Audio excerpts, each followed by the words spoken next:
दोस्तों, प्रकृति का खजाना अनमोल और असीमित है। कुछ पौधे अपने आप ही उगाते हैं और हम उन्हें बेकार समझकर जंगली घास फूस मानकर उखाड़ फेंक देते हैं। आज मैं आपको ऐसे ही कुछ पौधों के बारे में बताने जा रहा हूं जो हमारे आसपास मौजूद होते हैं और जिन्हें हम कचरा नहीं बल्कि हीरे मोती से भी ज्यादा कीमती मानना चाहिए। इनका औषधीय महत्व बेहद महत्वपूर्ण होता है। आज मैं आपको एक छोटे से पौधे के बारे में बताने जा रहा हूं। मेरे घर के आसपास यह पौधा बहुतायत में पाया जाता है और मैं चाहता हूं कि आपको भी इसकी जानकारी हो। स्क्रीन पर देखकर आप इस पौधे को पहचान सकते हैं। अब मैं आपको बताऊंगा कि इस पौधे का नाम क्या है और इससे हमें क्या क्या फायदे होते हैं। इस पौधे के बारे में जानकर आप हैरान रह जाएंगे और इसे कभी भी बेकार समझकर उखाड़कर नहीं फेंकेंगे। हमारे यहाँ इस पौधे को छोटा धतूरा के नाम से जाना जाता है। विभिन्न गांव और शहरों में इसे अलग अलग नामों से पहचाना जाता है। कहीं से छोटा गोरखपुर खाखरा शंका, होली या कामथू कहते हैं। अंग्रेजी में इसे कॉक अल्वर कहा जाता है। गांव में अक्सर बच्चों ने इसे एक दूसरे के कपड़ों में चिपकाकर खेला होगा। बचपन से लेकर आज तक हम सब इस पौधे के साथ बड़े हुए हैं। यह पौधा खेत खलिहान में आमतौर पर पाया जाता है। अगर स्पष्ट शब्दों में कहूं तो कॉक लेबर सोने चांदी हीरे मोती से भी ज्यादा कीमती होता है। आज मैं आपको इसके बीज के बारे में भी बताऊंगा कि बीज कांटे युक्त होते हैं और जनवरी या फरवरी के महीने में भी जाने लगते हैं। पहले ये हरे रंग के होते हैं और धीरे धीरे भूरे रंग के हो जाते हैं और ये बहुत ही औषधीय गुणों का भंडार होते हैं। दोस्तों, शायद आपको पता नहीं होगा कि यह एक बहुत ही अच्छी जड़ी बूटी भी है। अमृत तुल्य है, मां शक्तिशाली है। इस जड़ी बूटी के आगे बड़ी बड़ी डॉक्टरी या मेडिसिन भी फेल हो जाती है। तो अब से आप सभी इसे कचरा या सिर दर्द समझ करना भी कि यह एक पावरफुल जड़ी बूटी है जो कि बरसात के मौसम में अपने आप ही लग जाती है। कांटे युक्त इसके फल होते हैं। दोस्तों, हम सभी को भारत भूमि को धन्यवाद करना चाहिए। हम ऐसे देश में रहते हैं जहां आज भी यत्र तत्र सर्वत्र जड़ी बूटियां हर जगह फैली हुई हैं। इन्हीं जड़ी बूटियों के लिए विदेशी लोग तरसते हैं कि कहीं से उन्हें यह पौधा मिल जाए।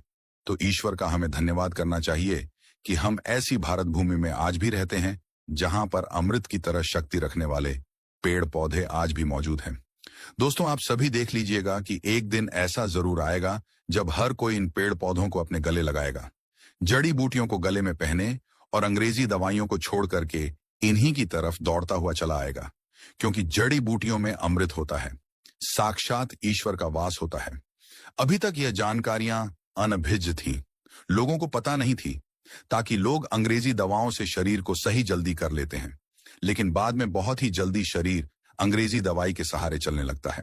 ऐसी दवा शरीर को जी ही मार देती है, लेकिन पेड़ पौधों से निकला अमृत शरीर को अमर बना देता है, ताकतवर बना देता है, बुढ़ापे में भी जवानी की शक्ति रखता है। तो चलिए अब मैं आपको बताती हूं कि किन किन बीमारियों में यह फायदेमंद है। देखिए, इसकी जो पत्तियां होती हैं उन्हें पीस करके अगर इनका रस निकाल करके अपने बालों में लगाया जाए तो आपके बालों का गंजापन दूर हो जाता है। नए बाल उगना शुरू हो जाते हैं बालों के लिए। यह एक अमृत का काम करता है। दोस्तों, इसे कोई भी लगाता नहीं है, बल्कि यह आसानी से सड़क के किनारे या खाली स्थानों पर अपने आप ही उग जाते हैं।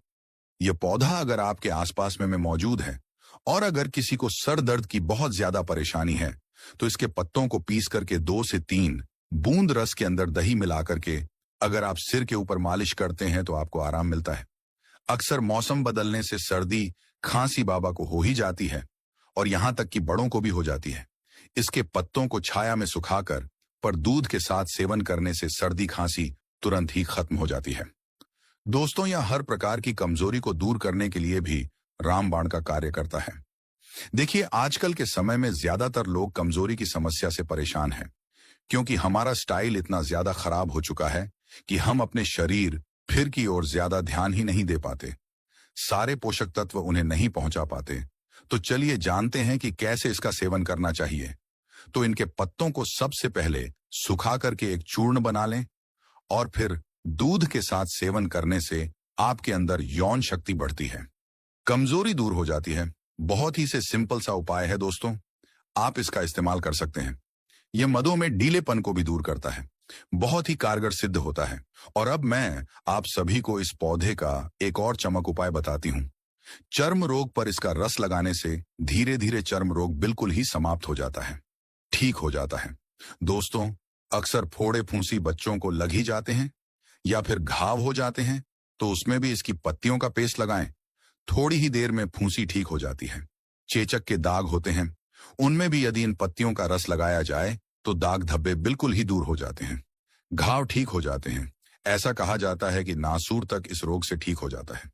तेल कैसे बनाना है, चलिए अब मैं यह बताता हूं कि बालों के लिए तेल कैसे बनाया जाए। इसका तो आप किसी भी प्रकार का जो भी तेल इस्तेमाल करते हैं उसमें आप इसके रस को मिला लें और फिर अपने बालों पर अप्लाई करें। आप जो भी तेल का इस्तेमाल करते हो, चाहे नारियल तेल हो या सरसों तेल हो, सबसे पहले छोटे गोरखपुर की कुछ पत्तियां लें और इस तेल में डाल करके तेल को गर्म कर लें, उबाल लें और उसे छान करके हर रोज अपने सिर के स्कैल्प में मालिश करें। ऐसा करने से आपके सिर में कभी भी सफल बाल की समस्या नहीं होगी। बाल हमेशा काले और घने बने रहेंगे। दोस्तों, प्रकृति का खजाना अनमोल और असीमित है। कुछ पौधे अपने आप ही उगाते हैं और हम उन्हें बेकार समझकर जंगली घास फूस मानकर उखाड़ फेंक देते हैं। आज मैं आपको ऐसे ही कुछ पौधों के बारे में बताने जा रहा हूं जो हमारे आसपास मौजूद होते हैं और जिन्हें हम कचरा नहीं बल्कि हीरे मोती से भी ज्यादा कीमती मानना चाहिए। इनका औषधीय महत्व बेहद महत्वपूर्ण होता है। आज मैं आपको एक छोटे से पौधे के बारे में बताने जा रहा हूं। मेरे घर के आसपास यह पौधा बहुतायत में पाया जाता है और मैं चाहता हूं कि आपको भी इसकी जानकारी हो। स्क्रीन पर देखकर आप इस पौधे को पहचान सकते हैं। अब मैं आपको बताऊंगा कि इस पौधे का नाम क्या है और इससे हमें क्या क्या फायदे होते हैं। इस पौधे के बारे में जानकर आप हैरान रह जाएंगे और इसे कभी भी बेकार समझकर उखाड़ कर नहीं फेंकेंगे। हमारे यहाँ इस पौधे को छोटा धतूरा के नाम से जाना जाता है। विभिन्न गांवों और शहरों में इसे अलग अलग नामों से पहचाना जाता है। कहीं इसे छोटा गोखरू खाखरा शंका होली या कांथू कहते हैं। अंग्रेजी में इसे कॉक अल्वर कहा जाता है। गांव में अक्सर बच्चों ने इसे एक दूसरे के कपड़ों में चिपकाकर खेला होगा। बचपन से लेकर आज तक हम सब इस पौधे के साथ बड़े हुए हैं। यह पौधा खेत खलिहान में आमतौर पर पाया जाता है। अगर स्पष्ट शब्दों में कहूं तो कल अलवर सोने चांदी हीरे मोती से भी ज्यादा कीमती होता है।